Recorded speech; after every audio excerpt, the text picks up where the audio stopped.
Welcome to the Untitled Podcast, everybody.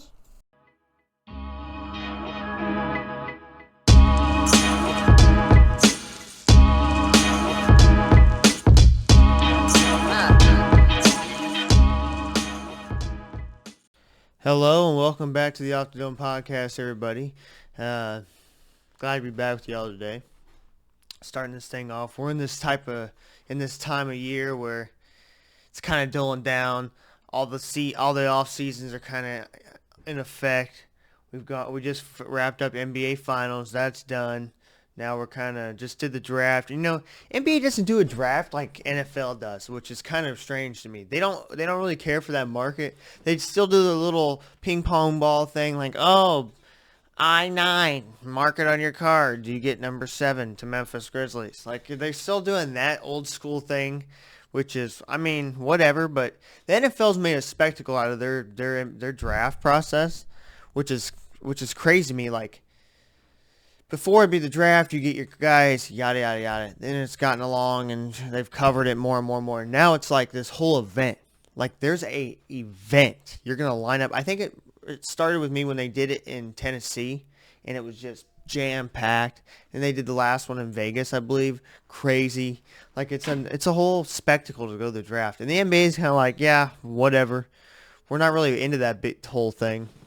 Not that important to us, which is interesting to me. So it's kind of dulled down. Like, we had the draft. No one's really talking about it. A couple teams got better. We had a couple trades that went down, which is now we're kind of getting into, with NBA, the offseason is kind of starting to kick off a little bit, which we're going to break down. But, nothing too crazy going on there. NHL, which is kind of getting popular.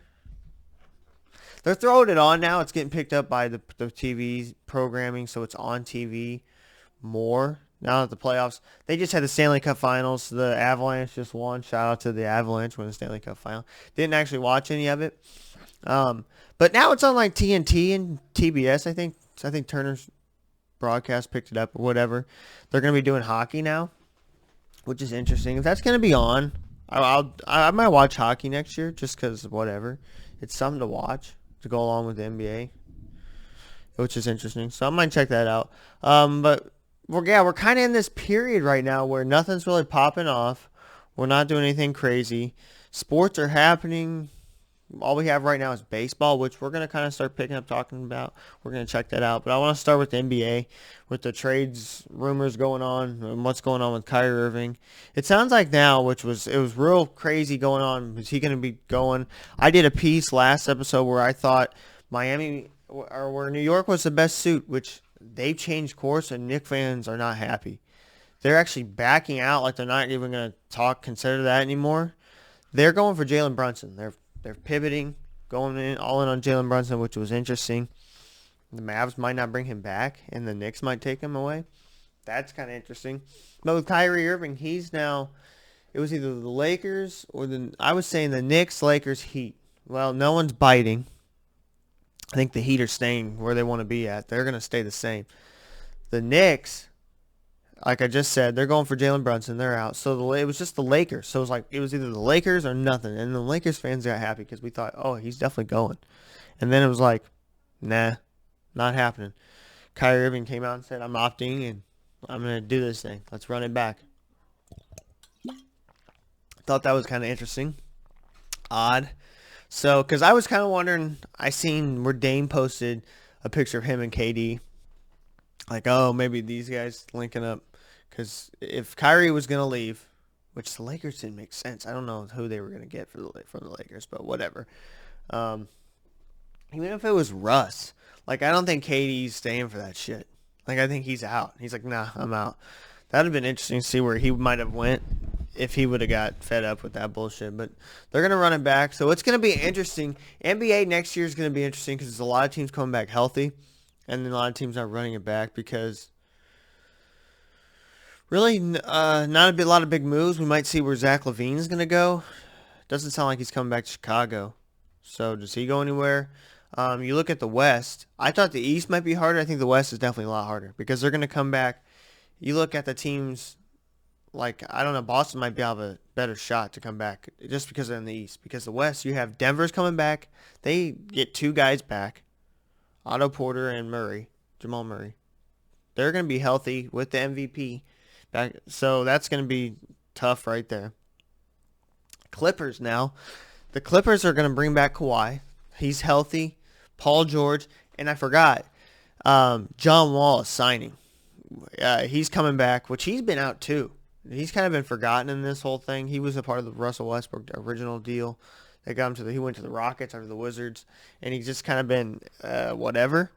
But now he's back, and he's teaming up. He's going with the Clippers. So the Clippers are back. I think the Lakers will find a way under Darvin Ham and LeBron's last year there. I think they're going to find a way to be competitive. AD's got to stay healthy. So the West is going to be tough. Phoenix is getting shaken up. They're the number 1 seed. I don't think they get back. I think they take a step back. Even if Chris Paul stays and Devin Booker, I think Ayton's gone, right? He's going probably to Atlanta. We don't know. I don't think he's staying. Ayton, I think, is gone. So that'll shake things up there. Then you got the defending champs, Golden State. That's tough. Pelicans are going to be tough. Zion's back. Does he stay healthy? That's the big question, like AD.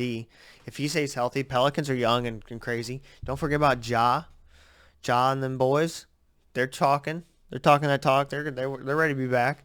So the West is deep. If the Nets come back, the Nets are interesting. Do they have another piece? Because I don't know if Ben Simmons, Kyrie, and KD is scary. That doesn't even sound like it works. To me, in my opinion, I don't think that three kind of works. I don't think they gel together. Nothing against any of them because they're all great players, but we don't know about Ben Simmons. But I just don't see how they mesh with their game. I don't know. Who are they going to bring in around them to get this team going? You got Boston coming back. Miami's going to run it back. Milwaukee will be back. 76ers bringing back the Harden and Embiid thing. Trying to get PJ from Miami. So, Chicago, kind of. Lonzo's rehabbing, not going well with the rehab on the knee, so we don't know. Zach LaVine, is he out of there? That leaves just Vucevic and Ayo Dosunmu and question marks. DeMar DeRozan. That's a question then. You have, let's see, the Cavs, who are a mix of young and old. They're kind of shaking up in the roster. Are they going to be back? I don't know. That's about it. It's not really tough in the East like I thought. Like the talent, the top teams are really good, but it's not as deep as the West is kind of just deep as fuck. There's a lot of teams because in the East as well as Atlanta could be something. And I didn't even say the Mavs. I haven't even said the Mavs in the West. You got the Mavs who made a move, got a big guy, and they're trying to go up. But they might lose Jalen Brunson to the Knicks, which... what pieces do they get out of it? Because that might be not a bad move. The Knicks are not a bad trading partner because they have a lot of pieces. So, I mean, truthfully, you can't go wrong there. If they can't go, or if they just sign them, though, rather, then they're doomed. Because I like Jalen Brunson with the Mavs, but if they lose him to the Knicks, what can you do? You know what I mean? But then it brings up, where's Damian Lillard going to go? I'm wondering where Bradley Beal goes.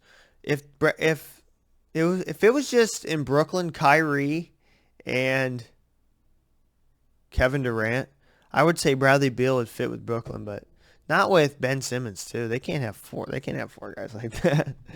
Where's Bradley Beal going to go? He can't go to LA.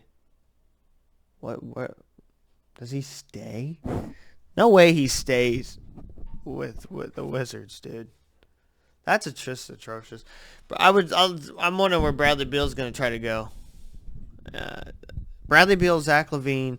What happens with Quinn Snyder leaving the Jazz? I keep hearing Donovan Mitchell, Rudy Gobert's breaking up. They're going to break up that team, figure it out. Which I think the team needs a shot in the arm. I think that's why Quinn Snyder took a step down because they need something, man. But they're talking about breaking them up, but I never hear where would Rudy Gobert go. Who's going to get Rudy Gobert? The Suns? Because they're losing Ayton? They're going to get Gobert? I don't know. I don't know where that leads. So the NBA's kind of off-season. This one's not a big year for big names. I mean, we're kind of just in all the big names are still under rookie contracts. They haven't signed the new deals, and they're not going nowhere yet. So free agents kind of The big news was Kyrie Irving came out heavy, and then it sounds like he's staying. So no, nothing yet. Like I said, this is a dull moment in the season. NFL's around the corner. We're not there. We could taste it. We want to talk about it, break it down, but it's not quite there yet. It'd be interesting